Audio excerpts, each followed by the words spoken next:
Welcome back to our channel, The Catalyst, our home of solutions. So today we are going to answer ICT paper 3 of June 2022, group 1. Okay, so task A is spreadsheet, and it says open the sales workbook in your candidate folder. This workbook contains 3 worksheets: sales, all sales, and summary. Question 1 to 9 are based on sales sheet. Change the font type of the first row. So the first thing we'll do is we'll go to the desktop. This is the folder. We'll open the folder, open the file sales, or the workbook sales. As you can see, this is it. This is it.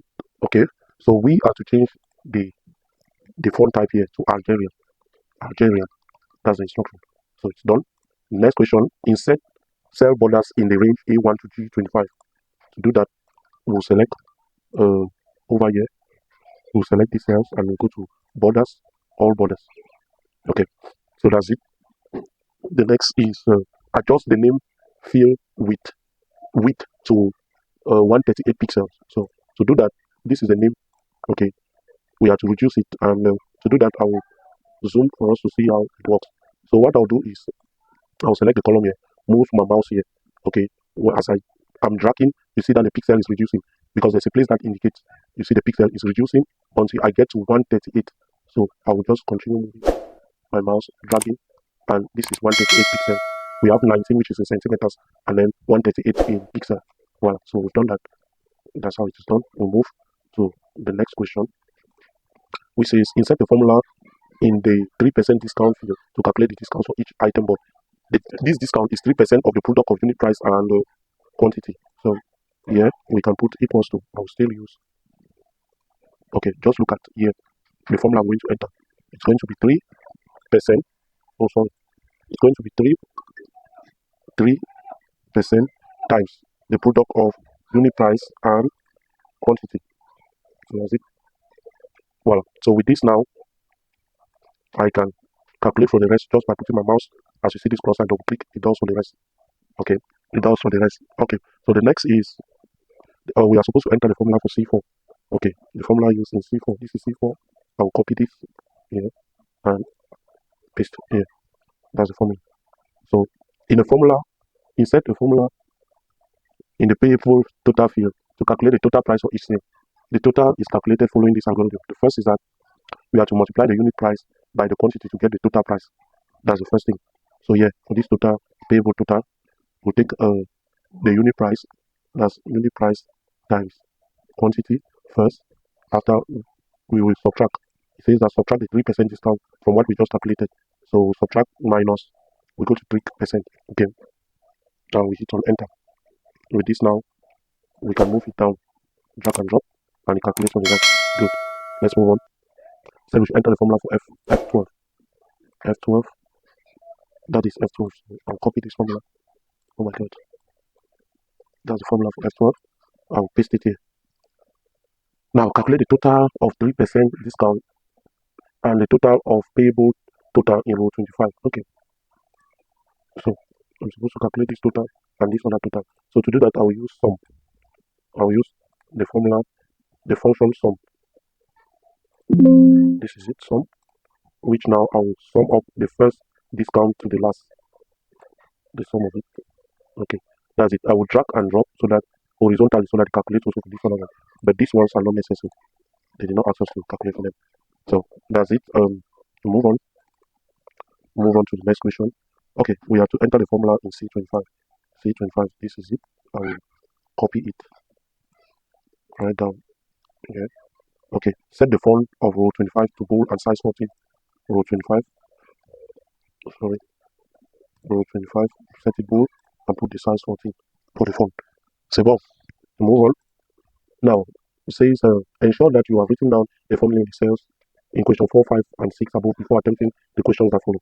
Rearrange the fields or columns in this sheet to occur in the order SN name item. So item comes after name. So what I'll do is I will select the column for item, right click, cut, and then I will come and click on this discount here, right click, and then click on insert cut cells.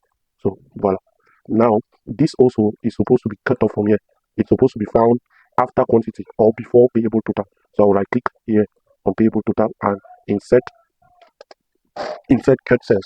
Well, so with this now, this is how the sheet is going to look like, which is cool. It's cool. It's going to look like this.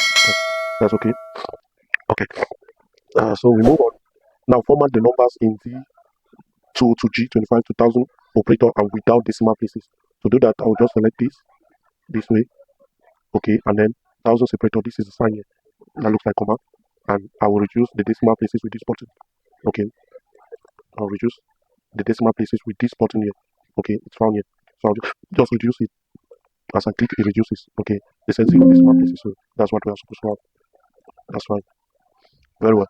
You now see that the numbers are separated. We have our time zone separators there. Okay, we'll move on to the next. They said the next exercises are based on the old sales and summary sheets. Okay, in a field color, insert a field color of light blue to the cells that make up the field names in both sheets. Okay, in both sheets. This is the sheet for all sales. They said this heading should be which color? We fill it with which color? Light blue. So what we do is we'll select this. Oh god. I'll select this and go to this. This is the fill in. Okay, it said light blue. So I don't know, is this light blue? Is this light blue? Yeah, that's light blue. So that's it. I'm supposed to do the same thing for somebody.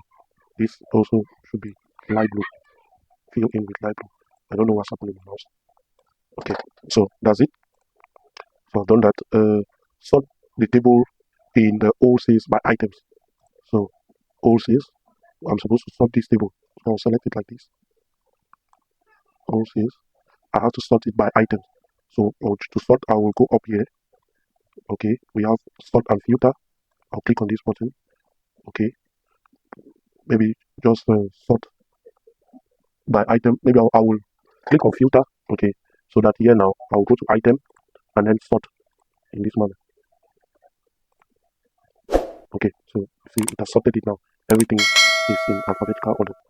Okay, so we can then move to the next question, which is in C2 in the summary sheet, type a formula to link C2 to a cell in all cells that contains the unit price of spanners.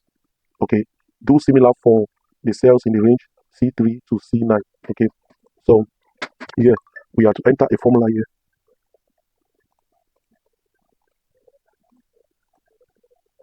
We are to enter a formula here for spanners that gives us the unit price for spanners. So we'll just move. You go to all sales. What is the unit price for spanners? It's simple. You come over here. Okay, look at it. Spanners, the unit price. It will take the first unit price. As simple as that. Okay. Now they said we are to do the same for these ones, and then we'll write that for our formula. Okay, you can do it manually as well as you can use lookup. Okay, you can use lookup for it to pick what we want. But now the problem we have here, well, is that the spelling first of all for spanner is wrong here. Here it is spinner, whereas here it is spanner. So you see that we may not have the same result because of that. Like here it is kettlers, kettle with e. Okay, and then on the other side there's no e. So we may decide to just change it to spanner, kettlers. Okay, so what I'll do is I'll use lookup. Okay, so that it picks. I'll look for the formula lookup VLOOKUP. So this is the formula here. I will use that function now to help me pick, okay, the values. So the lookup value, what's the lookup value? This is it. Then the table array, okay, the table array,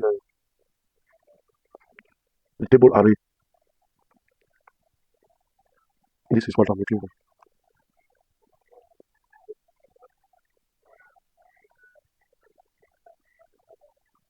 So I think we can use even something else here. Let's use instead VLOOK. Let's use lookup instead. Yeah, lookup is better. Let's use lookup. There is another one. I think it's easier. Yes, with lookup now, I'll take the second option. So lookup value will be this, and then the array, I'll move to all sales. I'm going to select the item name and the unit price so that it can match. And since I want absolute different, because it's going to be same for all the items, I will just use absolute different by pressing F4 on our keyboard. So from there now, I will drop so that it calculates for the rest. Okay, so we've gotten, that's the formula. It works. So 5, we have to enter the formula in C5. This is it here. So we'll move to the next question now, which is question 18, and it's the last question on that spreadsheet. It says, in the summary sheet, type a formula in D2 that will add the total quantity of items sold as declared in all sales. Do similar for sales in the range D3 to D9. Write down the formula in cell D2. Okay, so this is our spreadsheet. So this is what we are supposed to calculate the total. This is where we are supposed to calculate the total quantity for each item. We can see here that the items are spanners, gallon, and the rest. So what we do is we use a formula which is count if, okay, which will help us to count the number of spanners. Okay, so so you can look for the formula, the function here, as well as you can just type here and click on go, and then it will locate it. So it says here that count if it counts the number of cells within a range that meets a specific condition. Okay, so what is going to be our range? So our range will move to all sales. As you can see, the range will be these items from the first to the last. Okay, and it's going to be fixed. So we'll put absolute reference. As you can see, the dollar signs between before the column and after the column. So what is going to be the criteria? The criteria is that it's going to be equals to this cell. Okay, and then we hit on okay, and we can all see here that it has given us spanner. The quantity of spanner is 6. Okay, and we can verify it by just moving here. We count the number of spanners: 1, 2, 3, 4, 5, and 6. So it means the function is correct. So we'll do it for the rest. And once we do that, it does the calculation for total amount because there was already a formula inserted in it. Okay, so that is it about this question. Let's see what was asked. We're supposed to give the formula in D2. So this is D2. I will simply copy this formula, as you can see, and then so the candidate is supposed to write the formula.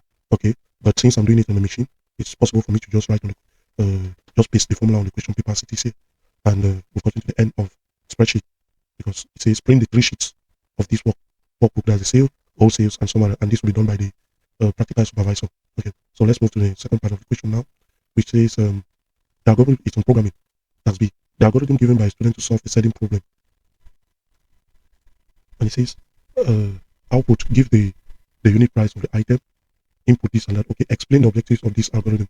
What's the objective of this algorithm? When we look at this, we see that we input the unit price and we also input the quantity, and then from there we can know the total cost. Okay, because total cost is the unit price times the quantity. But so from there you can know the total cost for the items. But so that's just it for the objective. Now identify the variables and give the respective data types of the program that will implement the above. Okay, so from the look of things, I can already identify this variable u. So my first variable, I will call it u, and the data type. Since they're talking of unit price in Cameroon, we do not have decimal currency, so we can say it's going to be an integer. Okay, it's going to be an int. Or let me simply say integer. Okay, so what is the second variable? I see a q here, so I will put q. Yes, the second variable could be q as well as it could still be t. Okay, and all of them. Quantity is also an integer, so all of them can be declared as integers. Okay, so which control structure has been used in this algorithm? When I look at this, this is a sequence. We do not have any condition, we do not have any loop, so it is sequence control structure. Sequence. Okay, so implement the algorithm above using either C or Pascal programming language. Okay, you will be evaluated based on the following aspects: the declaration of variables, presentation of input and output instructions, process instruction, understanding of syntax. Save your code using the file name calculator. Okay, very well. So now we have to go to our IDE or integrated development environment where we write our code. I will minimize the page so that I can see the algorithm. And then on the other hand, I'm going to open Dev. This is it, Dev C++. You can use Dev C++, code block, PLC. There are so many programs that you can use for programming in C. Okay, or you use to go Pascal for those who are programming using Pascal. So you just open it as you can see. This is it here. To create a new file, you go to File, New, and then you click on Source File. And this is it. So I'm going to minimize it, put it on this other side, so that I see that I look at the algorithm and then I write my code. So the first thing is that we'll start by declaring the libraries that we're going to use. And the most common is the input output library, okay, which is what we call the standard input output library. So we'll declare the library, hashtag include studio.h, okay. Then we'll have our main program, start and stop. So this start and stop here has been declared. So inside now, we'll start by declaring declaration of variables. So we all declare those variables as integers, and in C it is written as int, then the names of the variables. They were u, q, and the last was t. All of them are integers.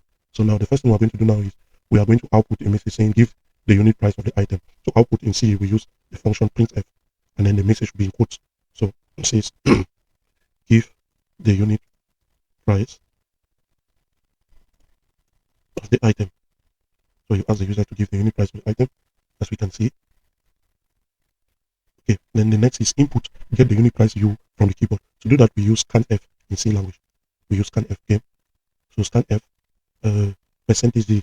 Now the percentage D is to indicate the location of a variable and the data type of that variable. So in this case, locate the variable, the set we should store. Whatsoever will be entered by the user here has to be stored in an integer. That's the reason why we are using percentage %d. And then this unsigned is to show the location of the variable u. Okay, it will be stored in u. So that's it. So I will copy this for me, not to waste time.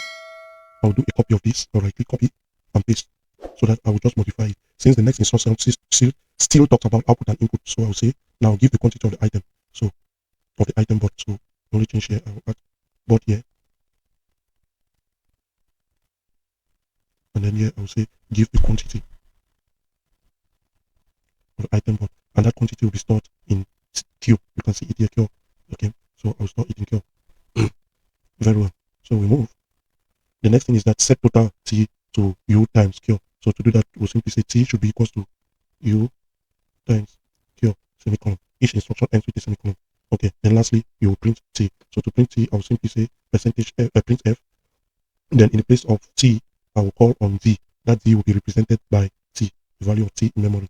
Okay, that is it. And then we simply end with return 0 and say return 0 or get sharp. Okay, so that the program can stop. So we have written our program. As you can see here, it was said that we should save our program as calculator. To do that, you click on the save button, or you simply go to file, save. So we are going to save our program as calculator, and it's a C program, so I'll choose the type as C here. Okay, then click on save. Once that is done, you can all see here.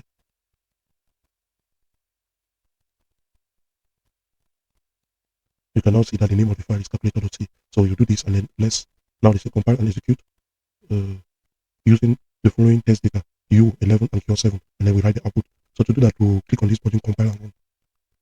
If there's any error, they will indicate the error down here. So there's no error. We can see our black screen here. What was the quantity? I'll just reduce the screen. U is equals to 11, so I'll put 11 and press enter. Q is 7, so I'll enter 7 and I hit, and we can all see that it is 77. So the result here is 77.